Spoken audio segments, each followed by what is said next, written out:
Domi, na sexta-feira, à noite, eu recebi uma informação de que o Cruzeiro tinha dado um passo importante para contratar o Cássio, né? As conversas vinham acontecendo, o Alexandre Matos, o executivo de futebol, é quem está à frente dessa negociação, e que na sexta-feira houve um avanço significativo. Um avanço significativo é na questão do acerto entre Cássio e Cruzeiro, que é algo que está acontecendo, o interesse do Cruzeiro no Cássio e aquela coisa de fim de contrato, pré-contrato e tudo mais. Só que existe o outro lado, né, que é o lado do Corinthians. O Corinthians tem total interesse em renovar com o Cássio, mesmo sabendo que hoje ele é reserva. O Augusto Melo quer renovar o contrato do Cássio. A proposta que foi apresentada ao Cássio é uma proposta que não agrada. E não é a questão de termos de dinheiro, o Cássio não olha dinheiro. É a questão da segurança que ele hoje não tem em estar no Corinthians. A questão das críticas, da questão da família, de viver novos ares e principalmente de uma imagem do Cássio estar arranhada ou ela se arranhar com o momento que o Corinthians está vivendo. Por que não sair no momento em que, olha, o Cássio percebeu que não dava mais, naquela entrevista ele falou, se o culpado sou eu saio. Então, assim, o recado foi dado e aí começaram a surgir oportunidades. Então, assim, o que falta para essa situação se concretizar ou não com o Cruzeiro é o Cássio e o Corinthians terem ali terem um acordo, né? Mesmo porque ele ainda tem 6 meses de contrato. E aí seria o quê? Um empréstimo até o fim do ano? Empréstimo não, digo, uma compra com uma liberação nesses 6 meses. Então, assim, tudo isso ainda está acontecendo. Existem passos a serem percorridos. Do lado do Corinthians com o Cássio e do lado do Cruzeiro com o Cássio, na sexta-feira, o negócio deu uma boa de uma avançada. Mas a gente ainda vai falar muito sobre essa questão do Cássio, porque não tem nada definido ainda. Tem um bastidor disso, que é o seguinte: quando foi anunciada a compra do Cruzeiro pelo Pedro Lourenço, no primeiro momento a expectativa era que o Paulo André permanecesse. O Gabriel Lima permaneceu como CEO e a expectativa era que o Paulo André permanecesse, mesmo que você tenha a questão de ter que trazer o Alexandre Matos, que foi a primeira decisão do Pedro Lourenço, trazer o Alexandre Matos de volta. Naquele primeiro momento, coincidiu com a declaração do Cássio de se o culpado sou eu posso ir embora. Consultados os diretores do Cruzeiro, eu consultei, a resposta foi não, não interessa. Porque a política do Ronaldo era investir em jogadores jovens. Daí o Cruzeiro ter contratado o Gabriel Grando, que disputaria a posição de goleiro com o Anderson Paixão. A filosofia do Alexandre Matos mudou isso. Então, o Cruzeiro está muito perto, se efetivar a compra do Cássio, de fazer exatamente o inverso do que o Ronaldo fez com o Fábio. Vamos voltar 3 anos no tempo. O Fábio era um goleiro ídolo do Cruzeiro, que recebia um salário alto para o padrão novo do Cruzeiro, que tinha era visto como símbolo da crise, mais ou menos como o Cássio no Corinthians hoje, ou seja, o Fábio era um jogador de um período muito vencedor, que ficou na transição para o período de derrotas, e muita gente olhava para o Fábio como responsável por não conseguir segurar o time nas costas. E o Cruzeiro entendeu que não era para renovar o contrato, que ele estava em fim de carreira e que era muito caro. Por isso liberou o Fábio e o Fábio foi ser ídolo do Fluminense, campeão da Libertadores. O Cruzeiro não queria fazer a mesma coisa com o Cássio.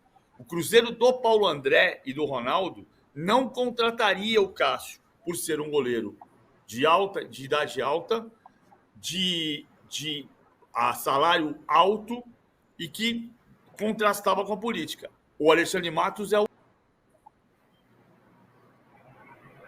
Ixi, a travou a internet. presença. Não, voltou. Boa. Voltou. A proposta do Cruzeiro pelo Cássio se deve a este nome, Alexandre Matos. Cruzeirenses que nos escutam, vocês querem ver o Cássio por aí? Mandem aqui no nosso chat. Não esquece de deixar o seu like, que ajuda muito o nosso programa. Robert Silva pedindo para você fazer a prancheta de como vai o São Paulo hoje, PVC. Será que a gente deixa para amanhã, como jogou o São Paulo? Deixa para amanhã, eu guardei aqui Tá já. bom. E aí tem uma outra coisa, assim, sem o Michel Araújo, vai ser Ferreirinha com Galopo, pode ser o Rodrigo Nestor, vamos esperar para ver como ele vai fazer, porque a formação vai depender muito, a gente tem uma formação provável com o Galopo, mas pode ser diferente, então a gente deixa para explicar amanhã. Perfeito. Atílio, sou Mengão, mandou aqui, ó. Medir a crise do Flamengo depois de vencer o Corinthians é apelação. E muita gente também falando do Lohan, como o W. Rocha, que está sempre com a gente. Valeu, W. Rocha. O Vini Júnior disse que o Lohan é craque. PVC, teremos o melhor ponta de lança do Brasil? Um novo Zico 10? Não, o novo Flamengo, craque o craque o Flamengo forma em casa, né? Nos últimos anos, craque o Flamengo forma em Xerém. Tem sido assim. Eu não acho que acabou a crise do Flamengo. Não se trata disso. Eu acho que a crise do Flamengo é desproporcional. Claro que ganhar do Corinthians não significa que vai classificar para a segunda fase da Libertadores, para a oitava de final. Não significa que vai avançar no Brasileirão. Mas o time está em terceiro lugar no Campeonato Brasileiro e tem 2 jogos em casa para classificar para as oitavas de final da Libertadores. Então, eu só acho que as crises estão desproporcionais. E desproporcionais e violentas.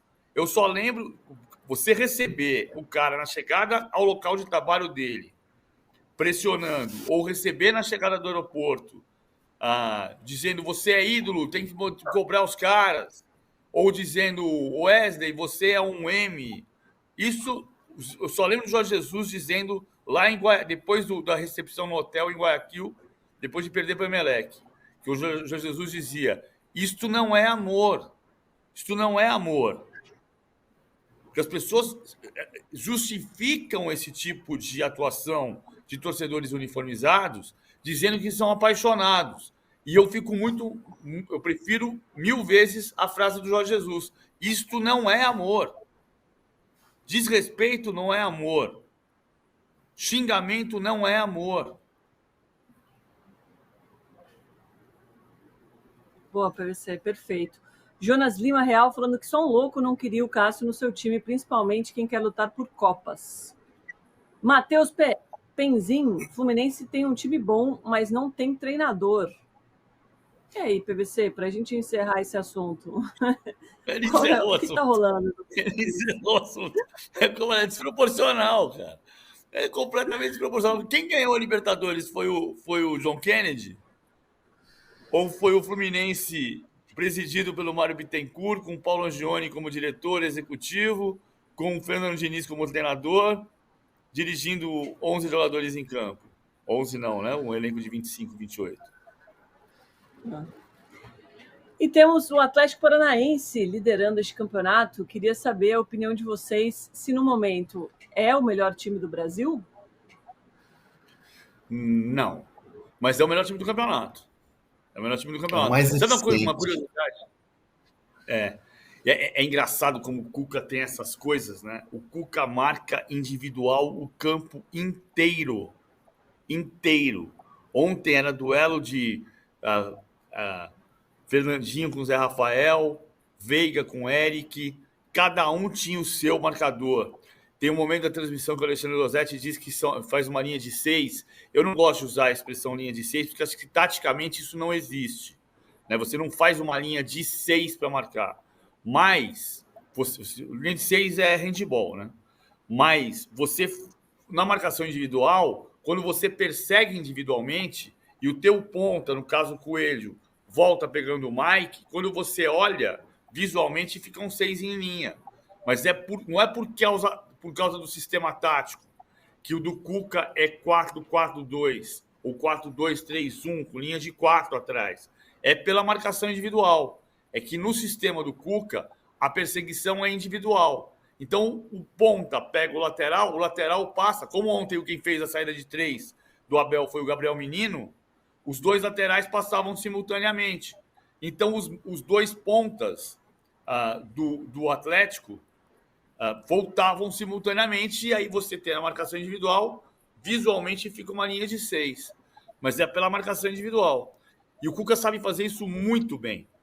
Eu lembro de uma história. que é muito parecida com o Atlético hoje. O Atlético é diferente. O Atlético para o Cuca é a reconstrução da carreira dele depois do pedido de desculpas e do compromisso dele de fazer trabalhos sociais ligados ao machismo e à cultura do estupro. Ele se comprometeu a isso, né? Naquele depoimento que deu ao final da sua primeira entrevista coletiva depois de um jogo contra o Londrina. Para o Cuca, é muito importante voltar a trabalhar em paz. Existe um crime, não deixou de existir o crime. O que existe é que a justiça suíça considera que a pena, que a sentença prescreveu. O crime existiu. O crime existiu e foi cometido por 4 pessoas, não por uma pessoa apenas. O Cuca, o Chico, o Fernando e o Henrique. Como vocês sabem, eu faço sempre questão de citar o nome dos 4, porque são 4 criminosos. Bom, isso aqui é a parte.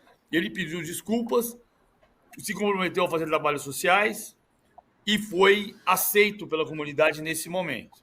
E trabalha com tranquilidade, tentando refazer a carreira dele. Bom, no Palmeiras, em 2016, quando ele ganhou o primeiro título brasileiro dele, tem uma história saborosíssima, que ele chegou e perdeu as 4 primeiras partidas, inclusive um 4-1 para o Água Santa. E aí ele telefonou para o agente dele e disse: o que você me trouxe para cá? O que eu vim fazer aqui? Isso aqui não sai para nada. Isso aqui não vai dar certo. Não sei por que eu aceitei. O que eu vim fazer aqui? E aí ele pegou o time depois das 4 derrotas e da eliminação no Campeonato Paulista precocemente nas quartas de final contra o Santos e levou para Atibaia. E depois de 5 dias treinando em Atibaia, ele ligou para o mesmo interlocutor e disse: o time é maravilhoso, vou ser campeão brasileiro. E foi campeão brasileiro. Mas o contraste de uma semana entre o que eu vim fazer aqui com vamos ganhar o brasileiro. E ganhou o brasileiro. Essa passagem dele pelo Atlético, para ele, é muito importante. E eu não duvido, não é favorito, mas não duvido que ganhe o brasileiro.